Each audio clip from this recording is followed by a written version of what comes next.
విజయవాడ తూర్పు నియోజకవర్గం వైసీపీ అభ్యర్థి దేవినేని అవినాష్ ప్రచారంలో దూసుకువెళ్తున్నారు. 21వ డివిజన్లో ఎన్నికల ప్రచారం నిర్వహించిన దేవినేని చంద్రబాబు పైన ఫైర్ అయ్యారు. పెన్షన్ల కోసం ప్రజలు పడుతున్న పాటలకు చంద్రబాబే కారణమని ఆరోపించారు. గద్దె రామ్మోహన్ ప్రచారానికి వస్తే ప్రజలు తిరగబడుతున్నారని అన్నారు.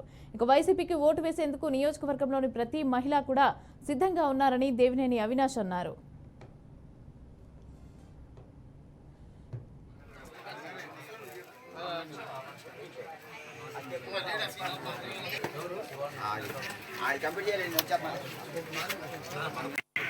పైకి నేనేమీ కాదు, నేను మంచోనంటే ప్రజానికి ఎందుకు? ఈ నియోజకవర్గంలో దాదాపుగా 6 కోట్లతో అభివృద్ధి కార్యక్రమాలు చేశాను.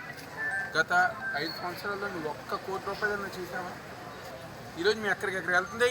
కర్రకట్ట ప్రాంతంలో కమ్యూనిటీ హాల్ కట్టింది ఈరోజు జగన్మోహన్ రెడ్డి గారి ప్రభుత్వం. వచ్చి చూసుకొని కావాలంటే ఏపీఎస్ఆర్ఎం స్కూల్లో వాకింగ్ ట్రాక్ ఏర్పాటు చేసిన జగన్మోహన్ రెడ్డి గారి ప్రభుత్వం.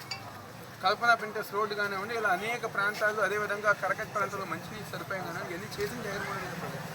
మీరేం చేశారు? మీకెందుకు ఓట్లేదు తెలుగుదేశం పార్టీ? ఎన్నికల ప్రజానికి గమనిస్తున్నాం.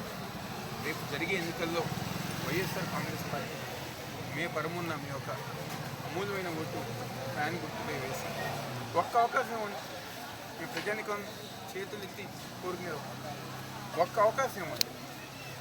ఎలా పనిచేస్తామో 5 సంవత్సరాలు ఎలా అందుకున్నామో దానికి ఇంకా 10 రెట్లు ఎక్కువగా పనిచేసి ఈ నియోజకవర్గాన్ని అన్ని విధాలుగా 10 సంవత్సరాలు ఒక వ్యక్తికి అవకాశం ఇచ్చారు కదా. ఈసారి దయచేసి మాకు ఇవ్వండి, వైఎస్ఆర్ కాంగ్రెస్ పార్టీకి అవకాశం ఇవ్వండి. తప్పకుండా రాబోయే రోజుల్లో పనిచేసుకుంటూ ముందుకు వెళ్తామని చెప్తాను. ఎంపీ అభ్యర్థిగా పెద్దలు కేసీఆర్ శ్రీనివాస్ నాని గారిని, అదేవిధంగా ఎమ్మెల్యేగా మాకు అవకాశం ఇచ్చి, మీ బిడ్డగా అవినాష్కి అవకాశం ఇచ్చి దీవించమని మనస్ఫూర్తిగా కోరుకుంటున్నాను.